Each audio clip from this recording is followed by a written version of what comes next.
अवधूत चिंतन श्री गुरुदेव दत्त. श्री गुरुशरणम. अवधूत चिंतन पुष्प 31. ब्रह्मानंदम परमसुखदम केवलम ज्ञानमूर्तिम द्वंद्वातीतं गगनसदृशं तत्वमस्यादिलक्ष्यम्. ब्रह्मगिरी प्रदक्षिणा महात्म्य. श्रावणात 3ऱ्या सोमवारी त्र्यंबकेश्वर येथे भरणारा एक अलौकिक धार्मिक सोहळा म्हणजे ब्रह्मगिरी प्रदक्षिणा आहे. सद्योजात, वामदेव, अघोर, इयान, तत्पुरुष असे नामाभिमान करणाऱ्या पंचमुखी परमेश्वराला म्हणजेच त्र्यंबकेश्वराला प्रदक्षिणा घालण्यासाठी लाखो भक्त श्रावणातील सोमवारी इथे येतात. 13व्या शतकामध्ये संत ज्ञानेश्वरांचे वडील विठ्ठलपंत आपल्या मुलांना संत ज्ञानेश्वर, संत निवृत्तीनाथ, संत सोपानदेव, संत मुक्ताबाई यांना घेऊन त्र्यंबकेश्वराच्या दर्शनासाठी आले होते. त्यांनी ब्रह्मगिरीची प्रदक्षिणा केल्याचा उल्लेख इतिहासात आहे. पंच उषक्काल म्हणजे सुमारे पहाटे 4ला उठून स्नान करून कुशावर्तापासून अखंड शिवनामाचा जयघोष करत अनवाणी निसर्गाला त्रास न देता प्रदक्षिणा केली पाहिजे. ब्रह्मगिरी हरिहरगिरी व ब्रह्मगिरी हरिहरगिरी अंजनेरी असे प्रदक्षिणेचे 3 प्रकार आहेत. त्याचे अंतर अनुक्रमे 20, 30 व 40 किलोमीटर आहे. याचा उल्लेख त्र्यंबकराज निवृत्ती विजय या दुर्मिळ ग्रंथात आहे. नामा म्हणे प्रदक्षिणा, ज्याच्या पुण्यानाही गणना, असे संत नामदेव ब्रह्मगिरी प्रदक्षिणेसंबंधी सांगतात. हो, ब्रह्मगिरी, हरिहरगिरी आणि ब्रह्मगिरी हरिहरगिरी अंजनेरी अशा 3 प्रदक्षिणा आहेत. त्यांचे अंतर 20, 30 आणि 40 किलोमीटर आहे. हे आपण आधी पाहिलेच. ही प्रदक्षिणा ब्रह्मगिरी प्रदक्षिणा 20 किलोमीटरची आहे. त्र्यंबकेश्वर शहरातील कुशावर्ता येथून निघून याची सुरुवात होते. भाविक ही प्रदक्षिणा अनवाणी करतात. ब्रह्मगिरी हरिहरगिरी प्रदक्षिणा ही सुमारे 30 किलोमीटरची असते.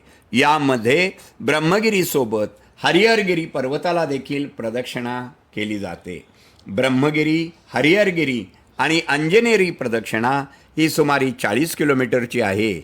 यामध्ये ब्रह्मगिरी, हरिहरगिरी आणि अंजनेरी या 3 पर्वतांच्या प्रदक्षिणा केल्या जातात.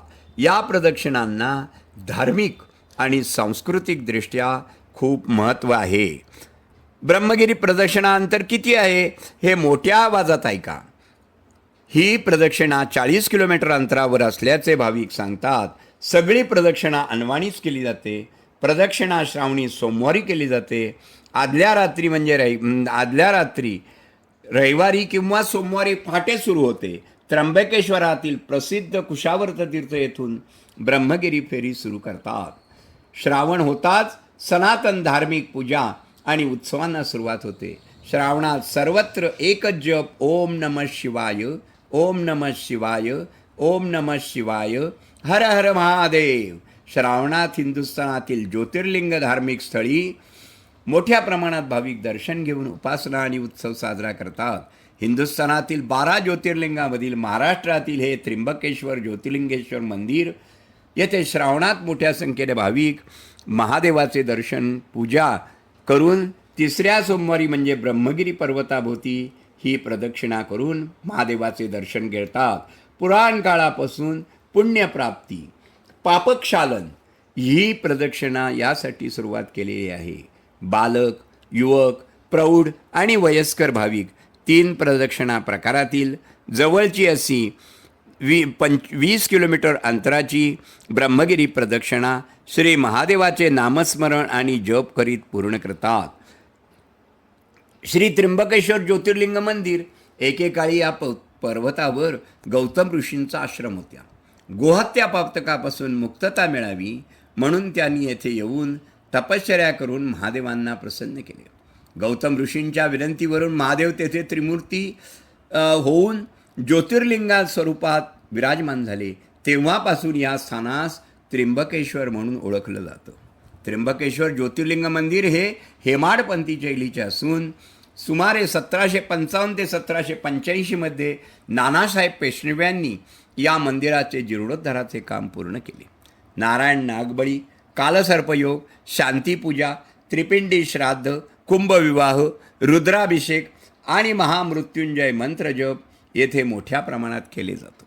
ब्रह्मगिरी पर्वत प्रदक्षिणा श्री संत निवृत्तीनाथ महाराजांना याच ब्रह्मगिरी पर्वतात प्रदक्षिणेच्या दरम्यान योगीराज गहनीनाथांचा अनुग्रह लाभला आणि भागवत धर्माची स्थापना झाली. अशा या पुराण कालापासून ब्रह्मगिरीची प्रदक्षिणा प्रचलित असून पुण्यप्राप्तीसाठी पापक्षालनासाठी ही प्रदक्षिणा सुरू केली आहे. प्रयागराज तीर्थ, सरस्वती तीर्थ, नागा तीर्थ, रामतीर्थ, वैतरणा बाणगंगा, निर्मल तीर्थ, बाणगंगा, धवलगंगा, पद्मतीर्थ, नरसिंहतीर्थ, बिल्वतीर्थ असून आता काहीच दर्शनासाठी दिसतात. ब्रह्मगिरी पर्वत हा शिवस्वरूप असून ब्रह्मगिरी पर्वत स्वयंभू पंचमुखी शिवलिंग आहे. याआधी हा पर्वत शिवगिरी या नावाने ओळखला जात होता. ब्रह्माच्या तपश्चर्येने प्रसन्न होऊन महादेवाने ब्रह्मास असे वरदान दिले की तुमचे नाव धारण करूनच मी या पर्वतावर वास्तव्य करेन. तेव्हापासून या पर्वताचे नाव ब्रह्मगिरी असे पडलेले आहे. या पर्वताला एकूण 5 शिखरे असून त्यांना शिवाचे पंचमुख म्हणले जाते. ओम नमः शिवाय, ओम नमः शिवाय, ओम नमः शिवाय. शुभं भवतु, शुभं भवतु, शुभं भवतु.